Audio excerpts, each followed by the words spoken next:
Je pense qu'il y a d'abord un enjeu de participation. C'est très important de savoir si les citoyens européens vont prendre cette élection au sérieux ou pas. Les sondages ne sont pas très encourageants à ce niveau-là et les tendances historiques non plus. Si la participation devait encore diminuer, je pense qu'il y aurait un vrai problème de légitimité posé par un Parlement européen. Si les citoyens ne vont pas voter, si d'année en année la participation diminue, les institutions européennes, le Parlement européen perdra beaucoup de sa crédibilité parce qu'il sera de moins en moins représentatif de la volonté des citoyens et les citoyens auront clairement montré qu'ils ne veulent pas de ces institutions et de cette Europe-là. Le moins qu'on puisse dire, c'est que la situation était déjà dramatique aux dernières élections. Il y a quand même des pays où il y avait 20-25% seulement de citoyens qui ont été votés, par exemple en Europe centrale. À chaque élection, chaque soirée électorale, chaque première semaine après les élections au Parlement européen, vous avez des grandes déclarations des hommes politiques européens disant « Nous avons entendu le message ». Nous allons prendre des mesures. Les mesures qui sont prises sont chaque fois uniquement des mesures de communication. Il faut mieux communiquer. Comme s'il fallait faire des flyers plus beaux, des spots plus peps, comme si c'était toujours simplement une question de médias et de façon de communiquer, ce qui est prendre évidemment les citoyens européens pour un idiot, parce que le citoyen européen ne demande pas, je pense, des flyers plus beaux, je pense que le citoyen européen demande une autre politique, qu'elle nous plaise ou qu'elle ne nous plaise pas. Mais évidemment, l'abstention risque d'être très lourde. Je pense que c'est l'enjeu principal. Après, il y a évidemment les enjeux politiques, de savoir si on aura un Parlement de centre-gauche, de centre-droit, quels seront les scores des différentes listes, et ainsi de suite. Mais aujourd'hui, l'enjeu majeur, c'est est-ce qu'il va y avoir une mobilisation citoyenne autour de ces élections ?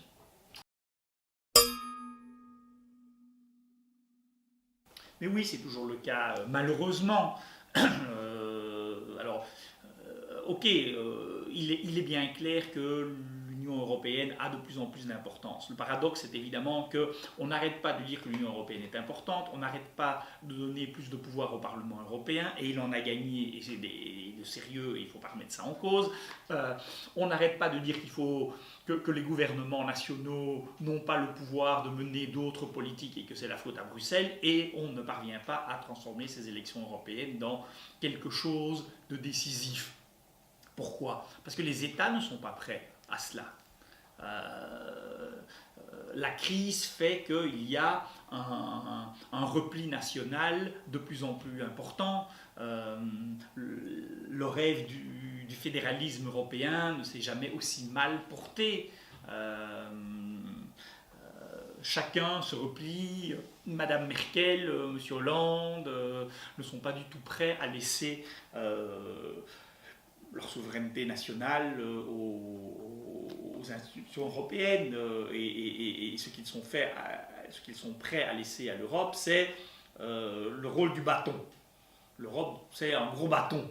Alors, comment est-ce qu'on peut mobiliser les gens si vous ne faites jouer à l'Europe que le rôle de gros bâton ? Maintenant, pourquoi est-ce qu'on voudrait que la chancelière allemande, Madame Merkel ou le prochain, ou qu'un président français dise j'abandonne un certain nombre des pouvoirs ou je ne me mêle pas d'un certain nombre de choses qui sont les choses sur lesquelles, par ailleurs, je pourrais me faire réélire. Bien entendu, donc, tant qu'on n'a pas un vrai débat sur un projet européen, et là, je pense que toutes les familles politiques sont responsables. Toutes les familles politiques sont désespérées à ce niveau-là.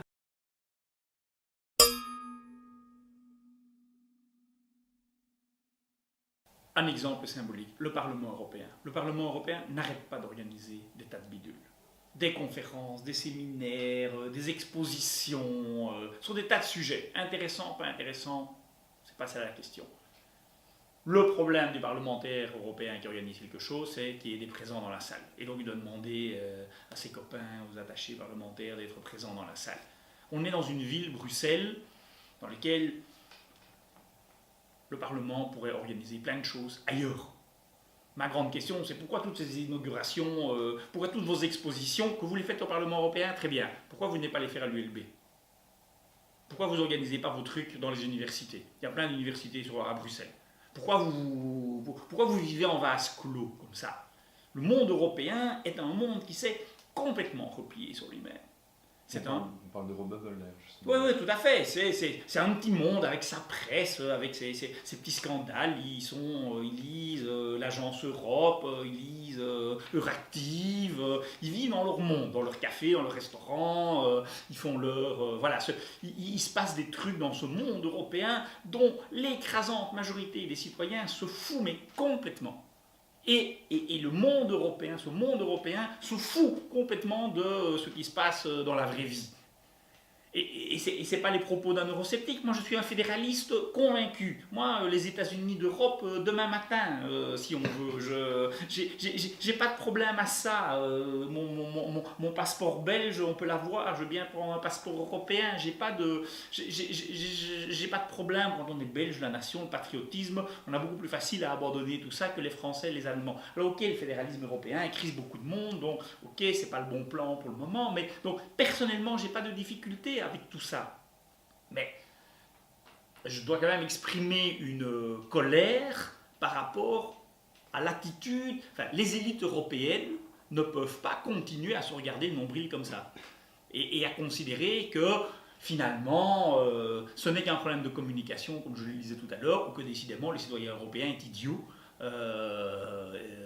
parce qu'il ne vote pas bien ou parce qu'il ne comprend pas. Enfin, il faudrait qu'on aille voter et qu'on se fasse mobiliser par M. Barroso. Attendez, qui va aller voter pour M. Barroso? C'est quoi ce bidule-là? Donc, oui, le Parlement européen a fait beaucoup d'efforts. Maintenant, vous pouvez suivre les débats en direct. Qui va aller regarder les débats? Il n'y a personne qui regarde les débats en direct du Parlement belge ou du Parlement français. Pourquoi est-ce qu'on irait regarder les débats du Parlement européen? Voilà, moi, je suis pour une politisation de l'Europe. Je pense qu'il faut des enjeux politiques. Il faut assumer ces enjeux politiques. Et tant qu'on aura une alliance PS-PPE à la tête de l'Europe, on sera paralysé. Rien ne bougera, bien entendu.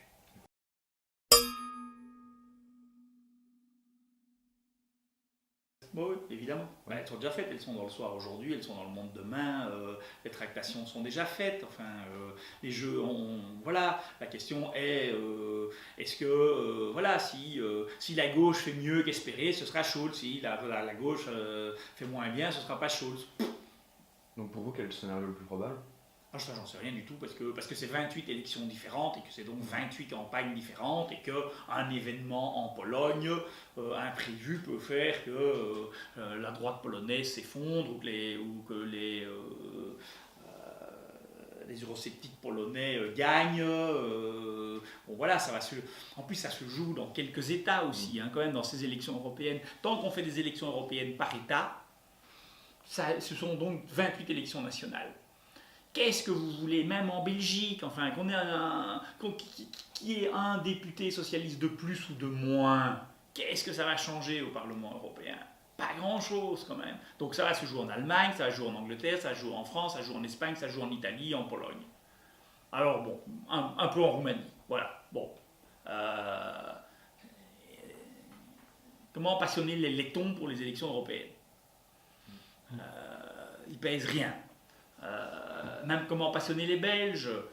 Je veux dire, voilà, ok, Écolo va sans doute perdre... voilà, on le sait, Écolo perd son 2e siège. C'est déjà fait. Je veux dire, voilà, il ne faut pas avoir gagné un prix Nobel en sciences politiques pour comprendre qu'Écolo a perdu son 2e siège. À part ça, quel est le mouvement?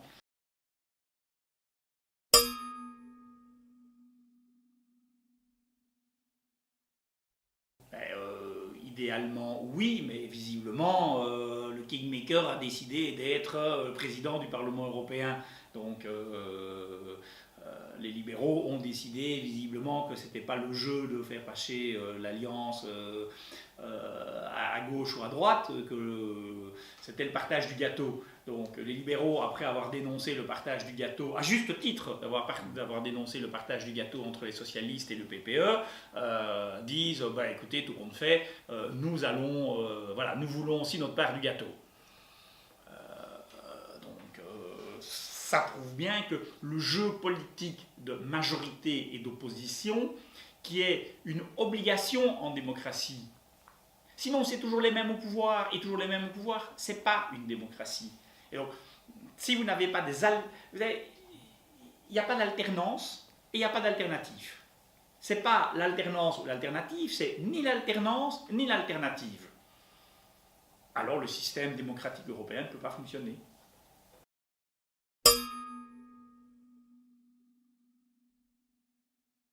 Je pense que c'est improbable parce qu'il faudrait que dans un certain nombre de pays, les sociodémocrates s'allient avec des gens plus à gauche qu'eux. Ça voudrait dire que en Allemagne, le SPD s'allie avec Die Linke et ils ne veulent pas le faire parce qu'ils seront accusés de faire entrer les communistes au gouvernement, par exemple. Donc la difficulté est évidemment réelle, à part qu'il faudrait pouvoir... On aura un système politique européen quand on découplera les enjeux européens des enjeux nationaux. Après tout, en Allemagne, grand pays fédéraliste, vous pouvez tout à fait avoir des élections au niveau des Länder qui n'ont pas une influence directe sur la composition du Bundestag. Et le SPD peut être allié avec Die Linke sans difficulté à tel niveau. Les Verts, ça n'a pas d'influence. Voilà, ce qui se passe dans les pays ne devrait pas avoir d'influence sur ce qui se déroule au niveau fédéral. Ce n'est pas le cas.